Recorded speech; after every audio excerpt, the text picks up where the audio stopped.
Hello everyone, कैसे हैं आप सभी। हम सब तैयारी कर रहे हैं हमारे चैनल पर सीटेट दिसंबर एग्जामिनेशन की, जिस दौरान मैं आप लोगों के साथ में हिंदी पेडागोजी के प्रीवियस ईयर क्वेश्चंस डिस्कस कर रही हूं। इससे पहले मैं आप लोगों के साथ में 3 क्लासेस ऑलरेडी डिस्कस कर चुकी हूं। आज की हमारी ये जो क्लास है वो 4th नंबर क्लास होने वाली है।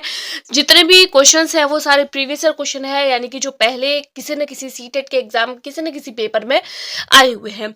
उसके अलावा चैनल पर पहली बार आए हैं तो प्लीज वीडियो को लाइक करके चैनल को सब्सक्राइब कर दीजिए। और अगर आप लोगों को इन क्वेश्चंस की पीडीएफ चाहिए तो आप मेरे टेलीग्राम ग्रुप को ज्वाइन कर सकते हैं। वहां पर जो है वो मैंने इस तरीके की सारी पीडीएफ मैं शेयर करती हूँ। साथ ही साथ इसका जो लिंक है वो आप लोगों को मेरे इसी वीडियो के डिस्क्रिप्शन बॉक्स में मिल जाएगा। स्टार्ट करते हैं क्वेश्चंस को। आप लोग इसको एज अ टेस्ट लीजिएगा और टेस्ट देने के बाद में आप लोगों के कितने मार्क्स बन रहे हैं वो मुझे कमेंट करके जरूर बताइएगा।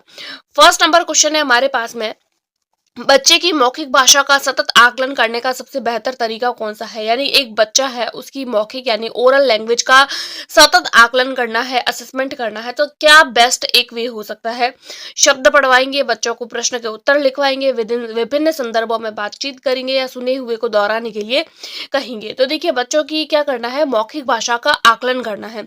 बच्चे की मौखिक भाषा का आकलन करने के लिए हम क्या करेंगे, देखो, शब्द पढ़वाएंगे तो मौखिक भाषा का आकलन सतत तरीके से आकलन नहीं होगा, क्योंकि ये तो वो फिक्स्ड चीज हो गई।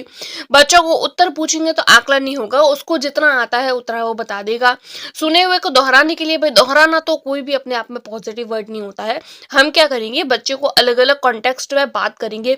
तो बच्चा जब अपनी लैंग्वेज में बात करेगा तो हम लोगों को समझ आ जाएगा कि बच्चे की ओरल लैंग्वेज कैसी है। तो विभिन्न संदर्भों में बातचीत। 106 नंबर क्वेश्चन का हो जाएगा C will be right answer. 107 number question है, भाषा में सतत और व्यापक आकलन का क्या उद्देश्य होता है। यानी सतत और व्यापक आकलन है, इसका क्या उद्देश्य है।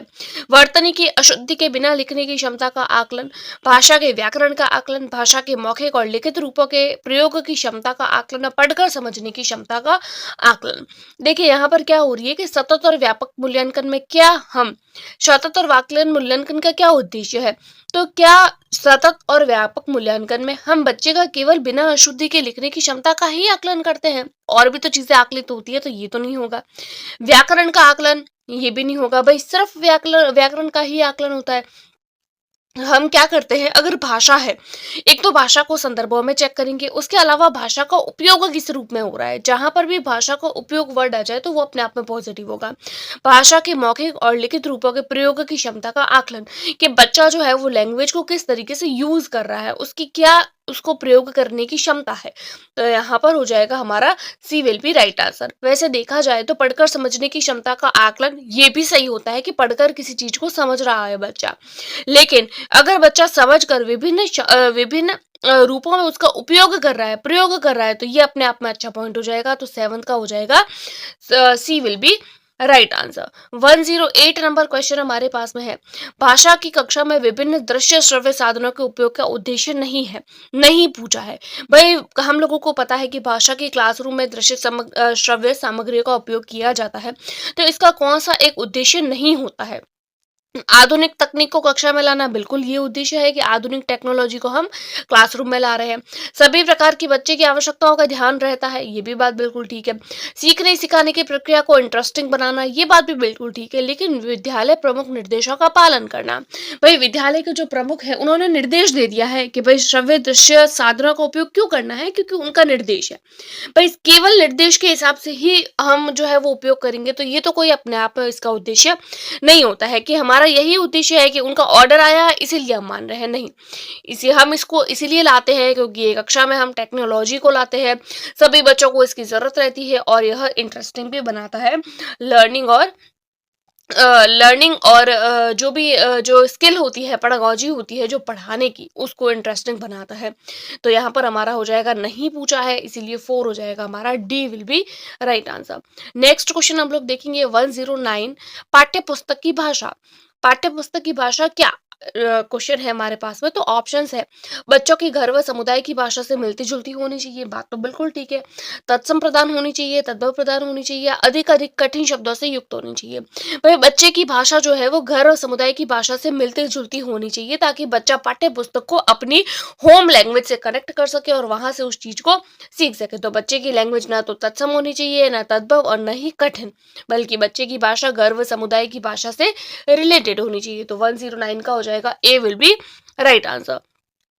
110 नंबर क्वेश्चन है, प्राथमिक स्तर पर भाषा सिखाने से क्या तात्पर्य है? प्राथमिक स्तर पर यानी 1 to 5 की बात हो रही है, फर्स्ट क्लास से लेकर 5th क्लास तक के बच्चों की बात, कि भाषा सिखाने से क्या मतलब है?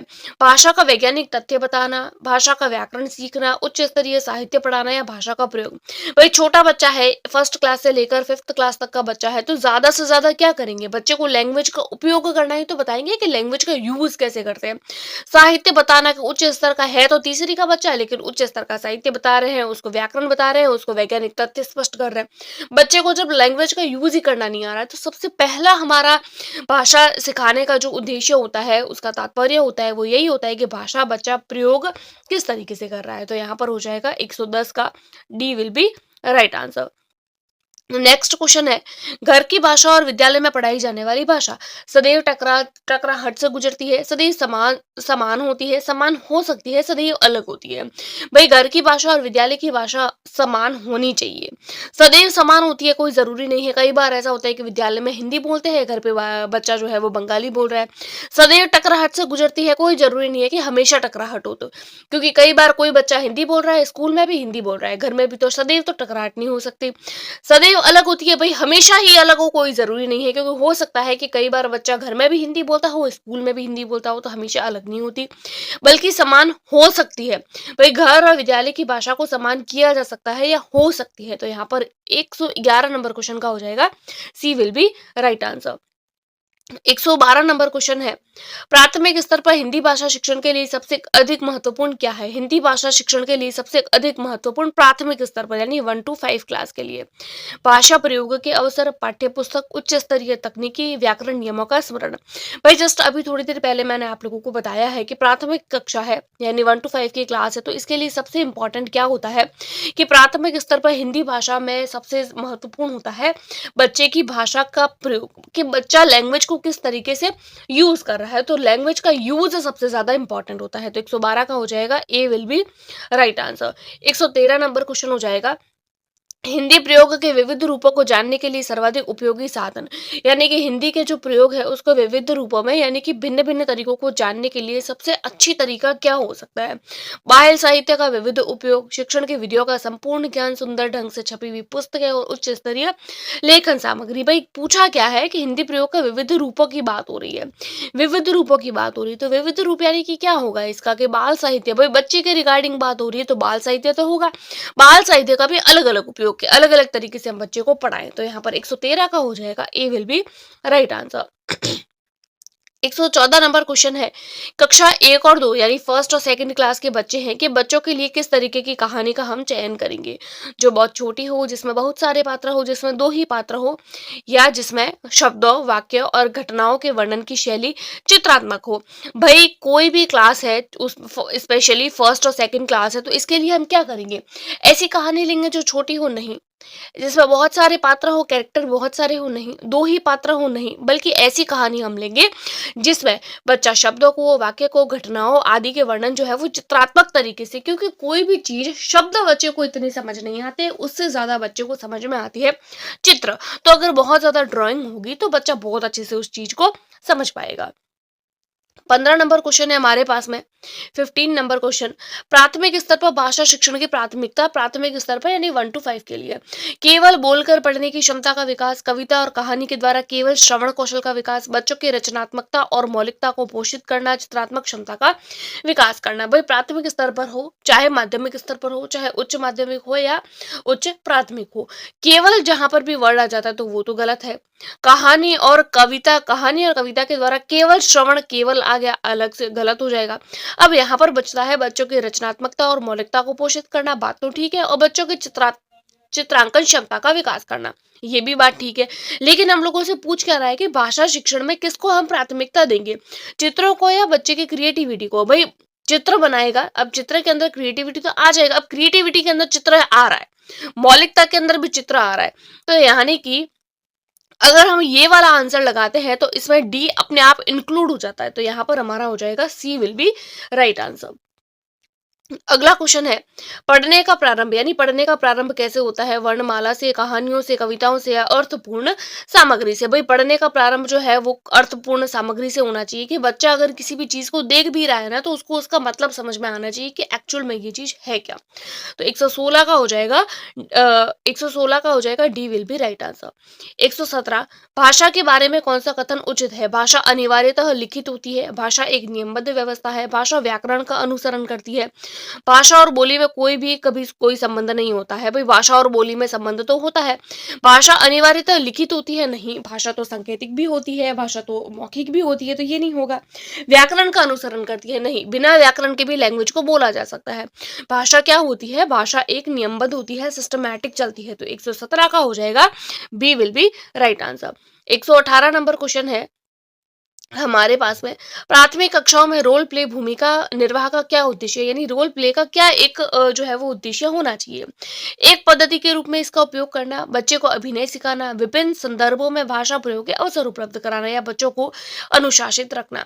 वही रोल प्ले का यही जो है वो रोल होता है कि हम जो है वो अलग अलग कॉन्टेक्स्ट में बच्चे को लैंग्वेज बोलने के अपॉर्चुनिटीज प्रोवाइड करवाएं, तो यहाँ पर 118 का हो जाएगा C will be right answer. अगला क्वेश्चन है 119 नंबर क्वेश्चन, भाषा हमारे परिवेश में बिखरी हुई मिलती है, यह कथन किस पर लागू नहीं होता है? किस पर लागू नहीं होता है? भाषा हमारे परिवेश में होती है, भाषा प्रयोगशाला में, अखबार, विज्ञान, साइन बोर्ड। भाई भाषा जो होती है वो साइन बोर्ड पर भाषा होती है, विज्ञान में भी भाषा होती है और अखबार में भी होती है, लेकिन भाषा प्रयोगशाला में तो प्रयोग होते हैं, भाषा नहीं होती। तो यहाँ पर भाषा कहाँ नहीं होती है? ए विल बी, भाषा प्रयोगशाला में भाषा नहीं होती, वहां केवल प्रयोग होते हैं, प्रयोग के माध्यम से भाषा होती है, तो परिवेश में नहीं होती। परिवेश तो ये है, भाषा प्रयोगशाला तो एक साधन है लैंग्वेज को सीखने का, एक परिवेश थोड़ी है। यहाँ 119 का हो जाएगा A will be right answer. 120 और आज की वीडियो का लास्ट क्वेश्चन, कक्षा में कुछ बच्चे लिखते समय वर्तनी संबंधी त्रुटियां करते हैं, एक भाषा शिक्षक के रूप में हम क्या करेंगे? यानी बच्चे को लिखने में जो स्पेलिंग मिस्टेक है वो कर रहा है, तो हम क्या करेंगे? शब्दों का सही रूप से लिखते हुए बच्चों को दोनों तरह के शब्दों का अवलोकन करके अंतर पहचानने का अवसर देंगे। सख्त निर्देश देना कोई अपने आप अच्छी बात नहीं है, त्रुटियों पर ध्यान ही नहीं देंगे तो बच्चा सुधरेगा कैसे? बच्चों को 20 बार लिखने के लिए नहीं कहेंगे, नहीं, ये भी नहीं करेंगे। हम क्या करेंगे कि बच्चों को सही रूप से लिखते हुए बच्चों को दोनों तरह के शब्दों का अवलोकन कराएंगे। भाई एक उसको जो गलत उसने लिखा है वो लिख के बताएंगे और एक बच्चे को सही लिख के बताएंगे, दोनों वर्ड्स लिखेंगे, फिर बोलेंगे कि अब इसमें अंतर, बच्चे को खुद को बोलेंगे कि इसमें अंतर निकालो। तो जब बच्चा खुद अंतर निकालेगा तो वो स्वयं उसको समझ में आ जाएगा कि क्या क्वेश्चन है और क्या मुझे लिखना है और क्या मैंने लैंग्वेज लिखी है। तो इस तरीके से 20 नंबर क्वेश्चन का हो जाएगा हमारा ए विल बी राइट आंसर। तो इस तरीके से हम लोगों ने 15 क्वेश्चंस आज की वीडियो में डिस्कस किए। आई होप आप लोगों को वीडियो पसंद आई होगी, पसंद आई है तो do like, subscribe and share. Thanks for watching.